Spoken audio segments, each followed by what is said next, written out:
What's up, Performance Marketer Nation? How you doing? It's Eric, and I've got a treat for you today. I've got a gentleman named Stu McLaren who's coming on today, who is an expert in membership sites. I always talk about this with you guys, recurring revenue. Cash flow is king. The important thing in any business, as you guys can see with what's going on in the world today, is that you want to have continued revenue coming in all the time. You want to work towards the ability for you to get paid month in, month out, be able to predict revenue coming in so that you can be not only financially free, but your lifestyle changes dramatically and your stress levels go down if you lose a big client and you don't have this, things like that, right? So we have Stu McLaren coming on. He was the co-founder of Wishlist, and now he's been around membership sites for years. He's seen them from all different categories in so many different verticals and niches. And he's going to talk about how you can build your own membership, and you're going to be surprised that it's not what you think. You can build a membership site with, if you own a paint store, if you have a restaurant, it's all the niches, including you being online and being able to create a membership site, even if you're an affiliate or you're somebody that buys media on Facebook. So you're going to want to listen in today because he is now opening up a free workshop for his tribe program that opens up only one time a year. So we're going to talk about what that's all about, how you can be a part of it, and how you can soon be generating recurring revenue for your business. And I know I'm going to do it. I know I want it. I'm really excited about it. I mean, talking to him was amazing. I learned so much, all the notes I took. So you guys are going to want to listen in. This is really great. And if you're interested in his free workshop, you can access it by going to ericbeer.com/tribe, ericbeer.com/tribe, TRIBE, or you can text to 80800, the word tribe, TRIBE, and what will happen is they will then send you a link to your cell phone, and you'll be able to access the free workshop there to check out Stu's tribe membership course. So guys, tune in, and don't forget to, if you haven't subscribed, subscribe to the podcast. Check us out at my YouTube channel, because we're always playing the videos of what we're doing with the podcast on our YouTube channel. So check that out. It's Eric Beer. Subscribe and you'll never miss anything that we're putting out. So let's dive in right now and listen to me talking to Stu and him dropping so much value that you guys are going to walk away with this realizing that you really can have a membership and you could start generating recurring revenue today. So let's listen in.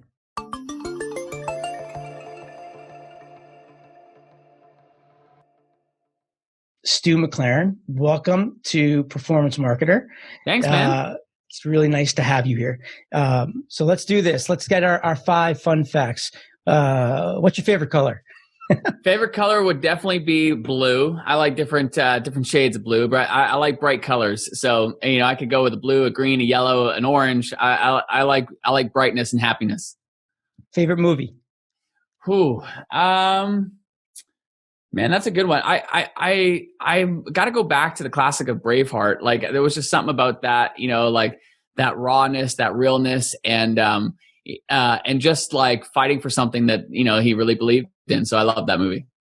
Freedom. Yes, right? Exactly. Isn't that what cash flow is all about?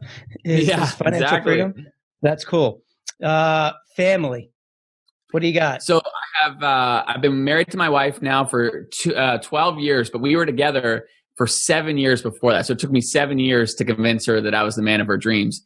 But it was the best sale that I ever made, Eric. Best sale I've ever made. And we have 2 young kids. I have my daughter, Marla, who is 9, And then our son, Sam, who we adopted from South Africa, he is 6.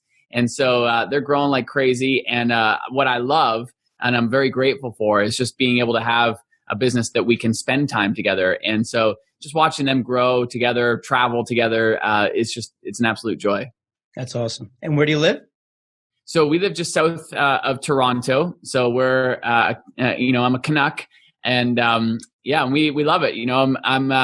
We moved a little closer to the city because I'm a country boy by nature. I grew up, cows on one side, corn on the other type thing. And, but my wife, she likes the city. So we've compromised and we've moved closer.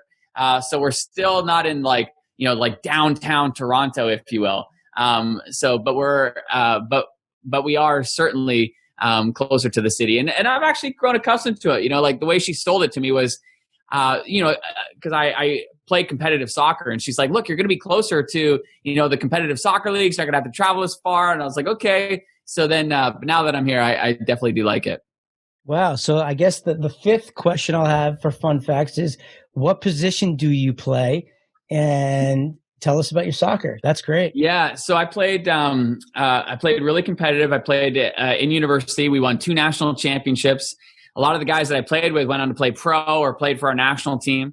And I was usually a left or right midfield, way on the outside. So I was doing a lot of running, back and forth, and I'm still stuck with the soccer, even after graduating and many years later now. I still play twice a week, primarily indoor. Like I play indoor soccer. I love it because the smaller fields, a lot faster action, a lot more chance to score goals. I love scoring goals. But the other thing that's got me now is the Peloton. Like I'm addicted to this Peloton. Like they just do such a great job of gamifying it and so forth. So that's the thing that's got me now. Yeah, that's awesome. I played soccer also. I remember my freshman year, I made varsity, and I got put into the game. And on a rebound, I scored under the lights in front of these. And I just, till this day, I still remember. I was a lefty. I could only kick with my left foot, and I was good with headers. But soccer, but if you're still playing soccer, that tells me you're in shape, because people don't realize how much running you're doing in soccer. That's a serious sport. It's definitely been for me. I've just carried through to it. I was kind of like, after I graduated university, I just didn't want to stop because I just didn't want to, get out of shape, if you will. I figured it was going to be a lot harder to get back into shape than it was just to maintain. So, I've definitely continued to play and have always done some type of athletics. Not to mention, by the way, that they make more money than anybody. Soccer players over in Europe for sure. Yeah, I mean, they're raking it up. And I heard a really cool story just before we get into that. I heard a cool story on how in Europe, how they do it is at a young age, the coaches that coach the soccer players, when they develop the players as they get older, if they make it professionally, those coaches get a percentage of their earnings for life. It's kind of crazy, right? It's interesting when you think about it, because like here in the U.S., like you got a dad that's like, I just want to be with my kids and we're going to coach, but they don't really know a lot about soccer. Whereas like you have real professionals that are there and they're hoping they find the next Pele, because that'll and pay a dividend.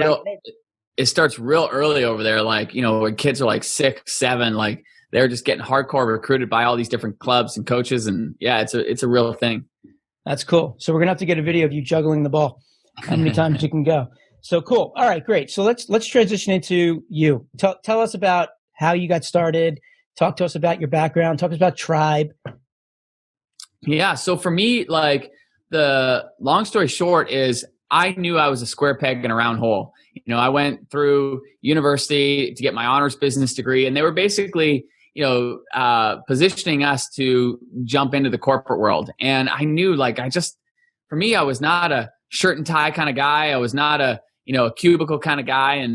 And so I went out on my own right away, right out of university. And I began my career as a speaker. So I was going around to high schools and colleges, and I was teaching kids how I failed out of my first year of university to graduating top of my class, named most outstanding male. And so I was speaking, and but speaking had its limits because I could only speak so many times a year. Schools could only afford so much. So you just multiply the two together, and that was my cap in terms of what I could earn that year. And so I wanted to get beyond that. And so that's when I started to learn a lot about, information publishing, like how to package what I knew in other ways to be able to generate more income. And that led me online. And long story short, I started, experimenting with a variety of different products and services that I was selling. I was doing a lot of, I was still speaking to schools, and then I started to consult businesses at that time about how I was, marketing my speaking engagements online. And that started opening up a whole bunch of doors. And then that got me, funny enough, into affiliate management. So I was managing affiliate programs for some pretty high level businesses. In the direct response world, you'd probably know, like, Glazer Kennedy, they were one of my clients. Alex Mondosian, Armin Morin. There was some pretty big names at the time. And so I had built a pretty successful affiliate management business, but it got to the point where the writing was on the wall for me. So when I say that, I say it because I was up early. I was up till late. I was burning the candle at both ends. I had just gotten married, and my wife, Amy, and I were looking at starting our family. And I was like, something's got to change, because I can't keep doing this. I'm not going to be a present husband or father if I'm like burning the candle at both ends like this. So I was talking to one of my friends about it, and he said, you should start a membership site. And this was in 2008. And I said, what do you mean a membership site? Like, I don't understand. And he said, well, think about it this way. He said, Stu, all that you're doing for your clients one-on-one, what if you taught that in a members area, people pay to access it, and instead of, you working one-on-one, now you can teach one time, and you can help hundreds, if not thousands of people simultaneously, and really scale what it is that you're doing. And I was like, that sounds amazing. So I looked into it and I started to try to build it. But to be honest, Eric, it was like a nightmare. The tech then was not what it is today. So yeah. I was like way over my head in things like HT access files and server settings. And I was just way above my pay grade. So I was moaning and groaning to a friend of mine. His name was Tracy. And I said, dude, I just want to teach. Like, I don't want to have to mess with all this stuff. And he said to me, he's like, well, why don't you create your own solution? And I was like, hello, like, are you not hearing me? Like, I'm sitting here telling you that I'm struggling with the tech. Like, there's no way I'm going to be able to program something myself. So he said, well, there's a programmer that I've been working with for years. Why don't we team up and we create it together? So we did. And this was in August of 2008. And we had a beta version of this software, which has now become known as Wishlist Member. And we started selling it then just over a month after that. October 22nd, 2008 was the day that we went on sale. I remember it vividly. And then that company just took off because it was right product, right time. People were looking for a simple software solution that enabled them to create a membership. And we went on to power, when I sold my shares several years later, we were powering over 70,000 online communities and memberships. So I had this tremendously unique perspective of being able to see, across all kinds of markets, what the sites that were growing year over year were doing differently than everybody else. And that's what I paid attention to. And so I started to see, like, these guys and gals, they were doing things that were completely counterintuitive as it related to their content, their marketing, the way they retained members. And so I got passionate about that. And long story short, it's led me to where I am now, where every single year I teach thousands and thousands of entrepreneurs how to add recurring revenue to their business through membership sites. And it's taking those best practices and making it simple so that anybody can replicate it.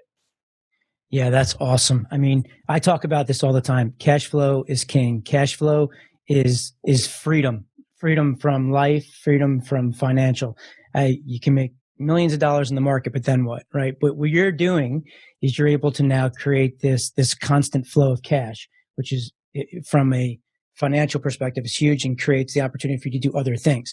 But from an impact perspective, you're also making it meaningful, when that's where the purpose comes in. Well, and what's so rewarding about this, Eric, is like watching what kind of markets people are in that would shock you. Like, there's a woman, her name is Holly George. So she launched a membership last year. She ended up welcoming just over 400 members right out of the gate. She was generating $6,000 a month right away. And the market she's in, it makes me smile and laugh because, I get to see these all the time, but she helps balloon artists, like people who make like balloon animals. So you can imagine, like, she started this community. She called it the Twister Hood.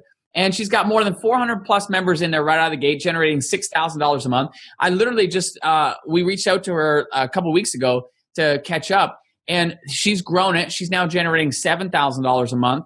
And she said, like, it's been the greatest thing for her business because her husband's in the Air Force. So he's gone a lot. So she's at home with 2 young kids. So she says for her, like, this is a perfect business. She works a couple of hours a day, but then she has the time to take care of her 2 young ones. And she said, like, again, she's helping people learn how to, become a balloon artist, and this is the fun part for me, is just like seeing how memberships are serving all kinds of different markets, from photography and calligraphy to fitness and finance and music and art and health and dog training and so many more. And then the ripple effect that has with the people that they're therefore impacting, just like you were saying, it's so much fun. Yeah, that's cool. So let me take you through this then, because a lot of the listeners here are performance marketers, right? So people that, and including myself, I never even realized that I could make an impact until probably a year ago when I saw somebody crying to Russell, that I was like, oh my God, what I do can actually help somebody that then they can share their message with the world. And that's when I got into this, right? But for the people here, they're Facebook buyers, they're buying native, but how would they create a membership? Like, how would they go about doing that? What's the framework around how someone could use what you do with Tribe to leverage all of your knowledge? Well, there's really 3 home run indicators for when you're looking at markets that you want to serve. One is, are you solving an ongoing problem? So what's an example of an ongoing problem? Let's just say like losing weight is an ongoing problem. You don't go from being overweight to the perfect weight like that. That's a problem. There's a process to solving that problem, but it takes time. And that's why a membership is a perfect fit for that. Another perfect example of a ongoing problem is like a dog that's wildly out of control. You don't go from a out of control dog to the perfect puppy like that. Like, that's a problem that takes time to solve, which is why it's a perfect fit for a membership. So that's number one. Are you solving an ongoing problem? Number 2, are you teaching people a new skill? So when I think about like, some of the markets you just mentioned, like ad buying, like you don't go from not knowing how to buy ads effectively to becoming like a great ad buyer like that. Like, that is a journey to mastering that skill. And even when you've mastered it, there's always things that are happening in the marketplace to deepen that level of mastery. So just like, in a black belt in karate, you don't go from a white belt to a black belt like that. It takes time. There's a journey to it. And even when you become a black belt, you still, there's levels to the mastery of that material. And so if you're teaching people a new skill, that's another home run indicator. And right now, I will tell you, the markets are booming. Like in our communities, memberships are booming because people are hungry to learn. Like, there's never been more people online than right now. And there's never been more people spending more time online than right now. And in fact, there was a research study that was done out of the UK where they asked 2,000 people that had been quarantined. And they said, what are you looking to do, during this time? And of the respondents, 69% of them said that they were looking to use this time to learn a new skill, whether it be, coding, whether it be gardening, whether it be painting, whether it be a new instrument, a new language, whatever it is, they were looking to use it to improve themselves. They want to come out of this a better person than them when they went into it. That's number 1. Number 2 is they said 57% of the people said that they were looking forward to using this time to pursue passions that they hadn't had time for before. And so we're seeing this represented in our Tribe community where memberships are booming right now. The sales are tripling in many cases because people are investing. They want to use this time to use those to learn those skills. So whether you are helping solve an ongoing problem, that's number 1, or you're teaching people a new skill, that's number 2. Those are home run indicators. The third home run indicator is when you are creating convenience for people. You're saving people time. You're making their lives easier. So what's a good example of that? Well, there's a gentleman over in Australia. His name's Andrew Krause.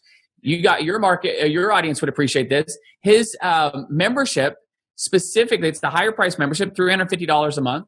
And he creates Facebook ad templates for real estate agents. And so a real estate agent, they don't want to become a Facebook ad expert. They just want to be able to use Facebook to be able to advertise their homes. They want to focus on selling their homes. And so what he does is he takes the thinking out of what to do, and he creates these Facebook ad templates that are plug and play for those real estate agents. And they're more than willing to pay for the convenience of having that given to them so they don't have to think. And at the end of the day, the return on investment isn't a no-brainer for them, because if these ad templates help them sell one new home in the entire year, the whole membership is paid for itself. And so that's an example where he's giving them templates, saving them a ton of time. And there's many examples of this. Like, we have many teachers in our marketplace that provide lesson plans for other teachers. And so what does that do? That's, again, saving time for people, because the teachers don't have to waste their evenings and weekends lesson planning. Instead, they just get these lesson plans and they can roll right into the classroom with those. Or there's another site called Teen Life Ministries from Paul Evans. And what he does is he provides youth ministers PowerPoint presentations, so that the youth minister normally has a full-time job during the week, and then they're scrambling on a Saturday to prepare a Sunday sermon. And so what he does is he gives them a PowerPoint presentation, so they have it pretty much done. They just got to make a couple tweaks. It saves them time. So again, this is another example of a market where you're creating convenience. So if you are solving an ongoing problem, if you're teaching people a new skill, or there's an opportunity to create convenience for people, those are 3 home run indicators for a membership. Yeah, I love it. And you said something that was really interesting that I want to point out, which is you talked about someone who does Facebook ads, and that's where I see people get confused. And what you just demonstrated is that you niche down into real estate, right? Yeah. So you could be a Facebook ad buyer who's knows it well, and now you just got to find any market that you're interested in to now focus on. And to your point, a real estate agent doesn't want to go online and deal with the Facebook ads, but they know they need to be there. So that's really smart. That's genius. Now, well, and let's just build on that for a second. Like, just think about it in other markets. Like, let's just say you've got a knee problem. Who do you want to go see? Do you want to go see your general doctor, or do you want to go see a knee specialist, right? So it's so much easier to sell what it is that you do when you do get locked into a niche like that. And the ironic part about it, especially for, your audience and ad buyers and so forth, is realizing that, like, it's the same skill. You could take that same thing and you could repackage it for real estate agents. You could package it for financial advisors. You could package it in a whole bunch of different ways. What you're doing is the exact same thing, but because you've narrowed it down to real estate agents or financial advisors or whatever, it is so much more attractive, and they're willing to pay an even premium because it is tailored toward them. Yeah, even for affiliates, people that aren't even tech savvy can do something similar to that. So that's cool. Now, let's think about it. We're in this crazy time right now with the coronavirus. It's scary, right? A lot of people are struggling that have these retail businesses. Right. So talk about someone who has a restaurant.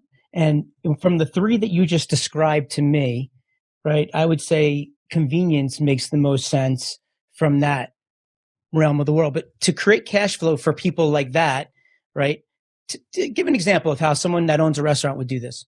Well, restaurants can do it in a variety of different ways. Like, one would be, certainly giving okay, let me back up. Let me give you an example. Okay, so a buddy of mine, Mike, he owns a Pita Pit franchise. I don't know if everybody listening has experienced it. It's kind of like a Subway. So he owns a Pita Pit franchise, and he called me up and he said, "Stu, like, I know you're doing this like online marketing stuff." He's like, "How would I use it for my restaurant?" I said, "Okay." I said, "Here's what I want you to do. When people are checking out at the counter, I want you to ask them if they want to join your free VIP group." He said, "Okay." And the only thing they got to do is they got to submit their name and email address. I said, "When you get to 1,000 emails, give me a call." So he got to 1,000 emails. Then he says, "Okay, I got 1,000 emails. What do you want me to do?" I said, "Okay, well, let's design a quick little email campaign." So it was a very simple email campaign, Eric. Basically, we went out to that list. We said, "Hey, great to have you as a VIP. We got great news. Tomorrow, I'm going to send you a message that is going to let you know about something very special that we've got going on Tuesday. So whatever you do, all I want you to do is just mark down Tuesday on your calendar, because this is going to be something incredibly special. You're going to want to come into the restaurant." And so I said to Mike, I said, when is your like lowest hours, like the worst time, when sales are the lowest? He said, normally from 10 a.m. to 12 p.m. I said, perfect. So then I wrote the email campaign for him, and I said basically like the next day, the next email was, okay, here's what's going on Tuesday.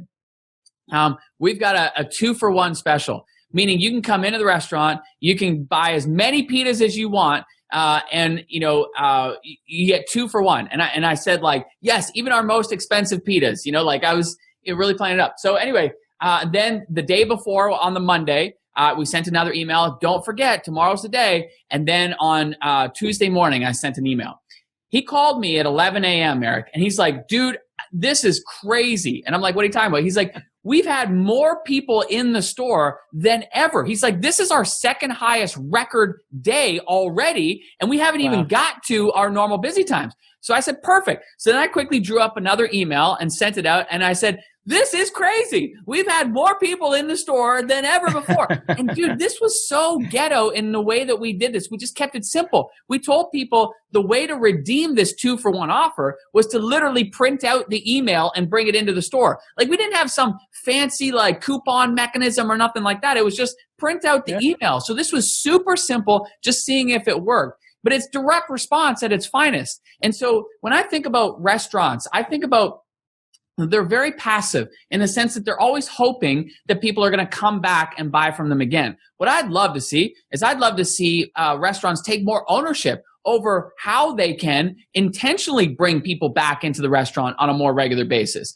And so whether that is through like a free VIP thing, that's not a monthly subscription, but you could take an example like, Burger King. Burger King of all restaurants, okay, Eric? Burger King has a monthly subscription. You pay $5 a month and you can get unlimited coffee. Now, why would Burger King do that? Are they known for their coffee? No, not at all. But it's like a lost leader. Yes, it's generating recurring revenue for them each month. But when people come in to get that coffee, are they going to be much more likely to buy something extra as well? Of course. So what they're doing is they're increasing the frequency upon which people are coming into the restaurant and buying more often. So the membership is a way certainly to create that monthly cash flow, but it's also a way to bring people back into the restaurant on a more frequent basis and drive up those average transactions. So there's a whole bunch of ways that restaurants can get creative, but you just got to start thinking about it. Another way is just with deliveries. Instead of like, I know for us, like we as a family, we have a weekly pizza night. Imagine if the restaurant, instead of like hoping that we were going to come back and buy from them again, what if they put us on a weekly thing? We would do it. You know what I mean? And save a few bucks. That'd be a home run.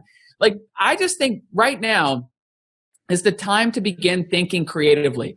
And, my wife and I, we buy these cold pressed juices. And we love these cold pressed juices, and we buy a lot of them. And when we called the company up recently, to place our order, my wife said, is there any way that like we could just put this on a subscription? Like instead of having to like, each week come and place the order, can you just like send that to us automatically? And they're like, oh, no, we don't do that. And I'm just like, oh my gosh, like why? Make it easy for people. Like, let me give you money on a regular basis. You know what I'm saying? Here's my workshop is at 3:00. Come on. Exactly. Come on. Right. So I just think that, what this has done more than anything is the whole coronavirus has just exposed businesses to their vulnerabilities. And what I want to encourage people to do is that there is so many ways that you can shore up those vulnerabilities, especially when you start thinking about memberships and recurring revenue. And so it's about taking somebody from a one-time buyer and turning them into a recurring buyer. Sorry if you hear my dog. This is all good. He's getting excited about the memberships. Working from home. No, it's all good. It's another thing that creeps into my mind when I think about memberships is people want to feel like they're part of something and they want to feel important, right? So when you bring up VIP, we know that people strive for two things: love and status, right? Mm-hmm. So when you're part of a membership, the ability to have some special things that they get that no one else gets is powerful, and people want to be a part of something. They want to feel like they're part of something, right? A tribe, right? Yeah. Well, and it's interesting too, because we're starting to see in the last year, we started to see a lot of membership models in the e-commerce space, like product seller space, emerge. One of them is just really simply modeling Amazon Prime. if you think of Amazon Prime, we pay an annual fee. That's a membership. And for that, we get a bunch of different perks. We get faster shipping. We may get slight discounts. But we're starting to see a lot of our people in our community who are like e-commerce or product sellers utilizing this VIP model where, again, their members are paying either a monthly or annual basis, but it gets them access to perks like the faster shipping, like exclusive access to certain products, like the ability to pre-order products before anybody else, all that kind of stuff. And people are willing to pay because, just like you said, they like having that that VIP privilege or access. And totally. So again, this is just about opening up our minds. I think of Beth. She owns a pet grooming business, and so of course, like this whole coronavirus thing has just like brought everything to a screeching halt. So she started thinking creative, like, okay, how could I take this membership idea and apply it to my market? And she said, well, what's their number one pressing problem right now? Well, if they're like us, they've got a shaggy dog that is a mess that needs to be groomed. And so we're just chomping at the bit. Like, when can we get into that, pet grooming salon? So she sent out an email to her clients and she said, we're starting a new service. It's essentially a VIP service. And it's basically, so people are paying on a monthly basis, and it will put them on where they can have regularly scheduled appointments that are all automatic. She said, but the most important thing is the moment that we can open doors, all of our VIP members will have priority access to getting their pets groomed first. So that's great. What happened was she created this cash, surge. She generated just over $31,000 in month number one from these customers. I mean, that's going to be close to $400,000 in annual revenue just from that initial promotion. And so there's absolutely ways to get creative with this. You just got to start thinking about how to take a buyer from a one-time purchase and turn it into a monthly recurring membership. So funny. I literally gave my dog a haircut and it was a disaster and I got hair everywhere. And, I would say for Beth, because I had this idea, she should go get a van and then she should show up in the driveway and allow somebody to give him the dog. She does her thing and then we get our dog back, because like the whole thing is I'm afraid to go to the place, and who knows what this world's going to be all about. So that's pretty cool, but it's genius, man. So, all right. So let's talk about how we can help people to now start to learn more about this. I know I set up your link. I have it at ericbeer.com/tribe, or you can text 80800, the word tribe, TRIBE, and we will send you a link to your free workshop. Tell us about your free workshop, what people will learn, and how that. Well, we do this one time a year, and this is it. And we help thousands of people for free during this workshop. And essentially what we do is we break it down. And so in the first part of the workshop, this is really about identifying like, okay, is my market going to be a good market for membership? And we walk you through like the characteristics of a great market. And, I gave 3 home run indicators today. Like, are you solving an ongoing problem? Are you helping teach a skill? Are you creating convenience? But there are characteristics of a market as well that help inform us, okay, yeah, my market's going to be a home run here. And then the question becomes, okay, what type of memberships should you create? Because there are a whole bunch of different types. I was saying like some of the new models that have emerged are in the e-commerce space, but in the info publishing space, there's a whole bunch of different types of membership models. And we walk through each of those, helping you get clarity about which one is going to be the best fit for you and your market. In the second part of the workshop, this is where we break down the number one piece of content that you should absolutely include in every membership. People mess this up all the time, even seasoned pros. But this is one of those, coming from my experience of working with tens of thousands of membership site owners, I can tell you, if you don't have this one component, and it's called a success path, then you're dramatically going to see results drop in terms of the number of members who stay, not just for like a few months, but like, for a long, we want people staying for a long time. And so you'll see retention drop if you don't have this. You'll see poor results if you don't have this. So with this, we walk you through it and we show you what to provide inside of a membership. Like, what do you actually provide inside of a membership? That's all in part 2. And then in part 3, we zoom up and we talk about like how all the pieces of the puzzle fit together for a successful membership. And we walk you through the 5 key areas, starting with your foundation strategy, your content strategy, your marketing strategy, your retention strategy, and your growth strategy. And essentially, at the end of the day, Eric, what we do is we show you how to find people, how to serve them, and how to keep them. And the membership game is all about not just getting people in, but keeping people happy. If they are happy and making progress, that's where the lifetime value of that member skyrockets. And so oftentimes you'll hear people say, yeah, but they only stay part of a membership for 3 to 4 months. That is total BS. I am behind the scenes of tens of thousands of memberships. When you have a proper content strategy, when you have a proper marketing strategy and retention strategy, you don't see members staying for months. You see them staying for years. I was just talking to Tracy Shear, and she owns a membership site.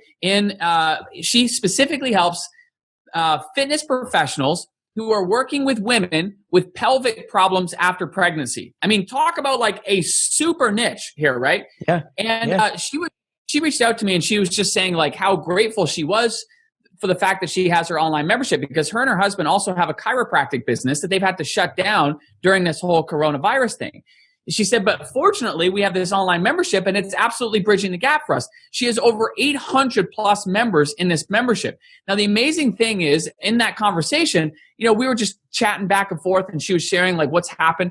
And over the last year, she has only lost 8 members. She has more than 800 and she's only lost 8. So when I hear people say, oh, somebody only stays for 3 to 4 months, all that tells me is they just don't have a proper content strategy. They don't have a proper marketing strategy or retention strategy. And so when you've got these things in place, boom, the lifetime value of that member skyrockets. And that's what we walk you through in part 3. So really at the end of the day, we talk about how to identify whether your market's a good fit. We talk about what to provide that market so that they are raving fans. And then we zoom out and we talk about the 5 key strategies: foundation, content, marketing, retention, and growth, that are really going to help you grow and scale that membership. Oh, that's so awesome. I love it. I mean, I'm in. I want to be a part of it immediately, because for me, memberships are everything. And clearly it's all about adding value. Right. So that's awesome, man. Well, Stu, listen, I really appreciate you coming on. I know you're busy. It's happening right now. This is the time. This is the one time a year that we have this opportunity. So like I said, if you want to go check out Stu, ericbeer.com/tribe, or text 80800 TRIBE, tribe, and you will get access to this man right here. Stu, thank you so much. It's a pleasure. Stay safe. Keep your family safe. Have some fun. And hopefully we'll get together in person one day. I appreciate it, Eric. Thanks so much, buddy. All right, buddy. Be well. Take care. Bye-bye. So there you have it, guys. Stu McLaren. I told you he is a really, really good guy, and you could tell he cares. And I know for me, it makes me want to be around him. It makes me want to work with him. It makes me want to do things with him because he's got so many ideas. He's smart, he's experienced, and he's helped so many people. And you could tell that he gets a kick out of seeing how he can take what he knows and give that to you. And when you succeed, he gets excited. And I get it. I'm looking to do the same thing.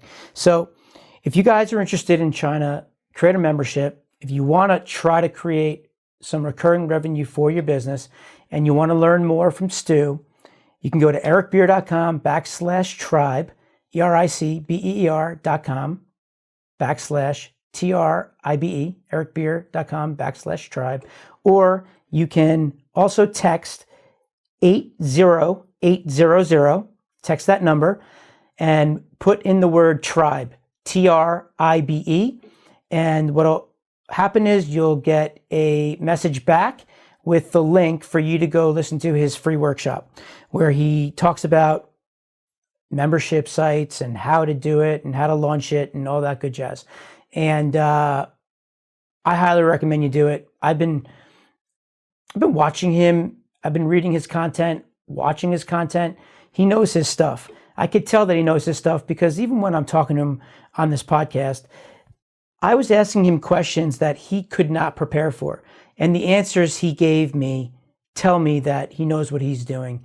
So I'm excited for you guys. Go check him out. And don't forget to subscribe to our podcast. Also subscribe to our YouTube channel, Eric Beer is my YouTube channel, and you won't miss a beat on all the things we're putting out. And I wish you guys well, and stay safe during this time, and I'll talk to you soon. Thanks for listening, and be well. Bye-bye.